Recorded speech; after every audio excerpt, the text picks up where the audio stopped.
PVR, votre décorateur d'intérieur, vous présente l'émission Regard féminin.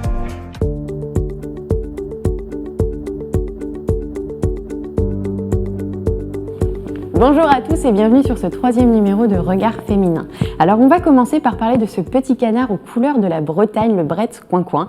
Il a fait le buzz sur la toile, on l'a retrouvé en photo sur la muraille de Chine, sur la tour Eiffel, sur la statue de la Liberté. Et aujourd'hui il s'est engagé dans une démarche associative, on regarde tout ça en images.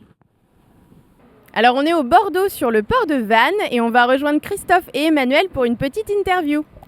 Alors je suis avec Emmanuel, gérant de la société Celtitude depuis 1996. Alors expliquez-nous l'activité de cette entreprise. Celtitude a été créée en 1996, vous le disiez, sur la presqu'île de Rhuys et sur le golfe du Morbihan.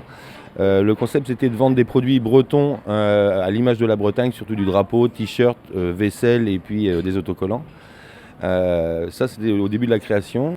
D'accord, alors comme on peut le voir sur le t-shirt d'Emmanuel, il y a un produit phare qui a attiré votre attention et l'attention de plusieurs personnes, puisqu'aujourd'hui il y a carrément une communauté autour de ce produit, alors je vous laisse en parler.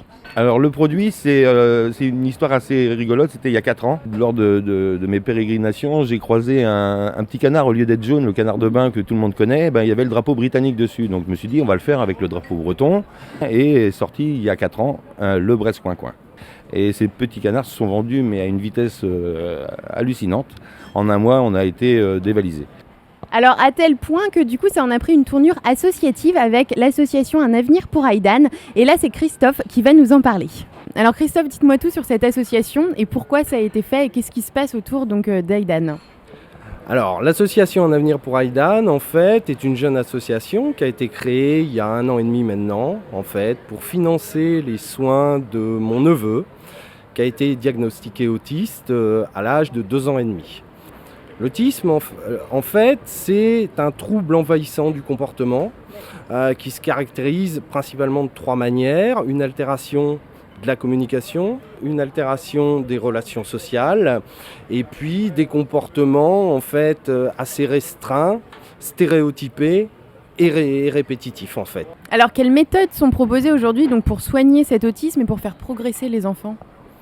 Alors il y a une méthode qui s'appelle la méthode ABA, qui est une méthode qui a fait ses preuves outre-Atlantique, effectivement, puisqu'elle vient du Canada. D'accord. Et elle est très peu en fait répandue en France, même si la situation progresse. Alors, comment, donc vous allez nous expliquer ça, comment ce Bretz Coin-Coin est arrivé sur l'association Un Avenir pour Aidan ? Voilà, alors comme on a effectivement besoin de beaucoup d'argent, quand on a lancé l'association, l'idée c'était de faire appel à tous nos réseaux sociaux, nos amis, nos connaissances dans un premier temps, et notamment une grosse action qu'on a mis en place avec Emmanuel, mon ami Emmanuel est gérant de la société Celtitude, qui m'a spontanément proposé de faire quelque chose pour Aidan. Donc sur tous les petits packaging du petit coin-coin, on a le logo de l'association. Alors les achats de Bretz Coin-Coin ont été tels, parce que c'est un produit qui se diversifie donc aussi bien donc en petits canards de bain, vous avez des tirelires, il y a eu des porte-clés mais ils sont malheureusement en rupture de stock. Toujours est-il que ça a pris une telle ampleur qu'Emmanuel a dû créer une association spécifique pour cela. Oui, tout à fait. C'est-à-dire qu'au début, il y avait juste le petit canard avec la reversion vers l'association Un Avenir pour Aidan. Et en fait, le pouvoir de séduction du Bretz Coin-Coin est tel que en fait, d'autres entreprises, d'autres artisans, des particuliers ont voulu s'associer à la démarche du Bretz Coin-Coin pour aider Aidan. Et ça prenait une telle ampleur qu'on a dû créer avec mon entourage, des amis, des proches, une autre association qui s'appelle Bretz Coin-Coin du Cœur, qui est dédiée à aider les enfants handicapés et les familles aussi. Alors on a vu donc la fameuse voiture Citroën, la DS3. Alors comment elle est arrivée en Bretz Coin-Coin, qu'est-ce qui s'est passé ?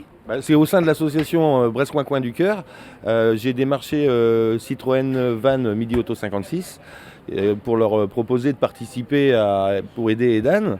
Et en fait, ils m'ont proposé, pendant la période de l'exposition qu'on a proposée au sein du bar Brasserie Le Triangle, de donner 5 € par voiture vendue pendant cette période de l'exposition. C'était du 23 mai au 30 juin. C'était à peu près 200 voitures par mois, donc ça faisait déjà un bon chiffre.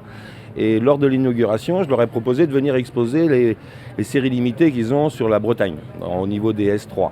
Et ils m'ont dit non, on va pas faire ça, on va vous faire une série limitée des DS3 Brest Coin Coin. Voilà comment c'est arrivé.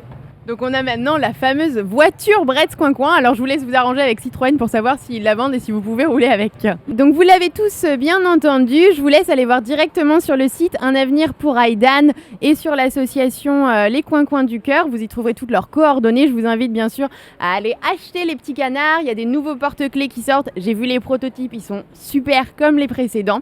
Alors on va les acheter en masse. On envoie des dons également. J'imagine qu'on peut faire ça directement par le site. Et puis nous, on se retrouve sur le plateau. De retour sur le plateau, on va maintenant parler d'un sujet de décoration, les beija-flor. Alors si ce mot en portugais veut dire embrasseur de fleurs et fait référence à l'oiseau le colibri, c'est aujourd'hui un super tapis en vinyle industriel.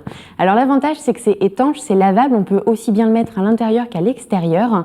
On retrouve en plus les motifs des figures géométriques des vieux carrelages d'antan dans les vieilles demeures. Je vous mets le lien en bas de l'écran et je vous invite à aller regarder le site et l'ensemble de la gamme qui est plutôt très chouette. On poursuit maintenant et on va partir sur Paris pour une exposition. Ça s'appelle l'Expo Dolce Vita. Alors il faut savoir que c'est le metteur en scène Federico Fellini qui a lancé ce terme et qui l'a inscrit dans le langage courant au travers de son film qui porte ce nom. Alors cette exposition elle est jusqu'au 13 septembre au musée d'Orsay à Paris. Alors elle vous propose de découvrir au travers d'un parcours chronologique le style Liberty. Alors on peut citer comme chef de file Carlo Bugatti, Eugenio Quarti. Faut savoir que c'est dans le début du XXe siècle que ce mouvement est né avec l'artisanat et les artistes qui se sont mêlés autour de divers travaux. Ça donne quelque chose de très sympa. Vous avez une centaine d'œuvres qui sont présentées dans une période créative extraordinaire. Je vous invite vraiment vivement à y aller. C'est donc jusqu'au 13 septembre au musée d'Orsay à Paris. On arrive au terme de ce regard féminin numéro 3. Je vous remercie de l'avoir suivi. N'hésitez pas à m'envoyer toutes vos suggestions, vos idées, de liker et de partager la vidéo. Et puis moi, je vous dis au prochain numéro de Regard féminin. Salut tout le monde!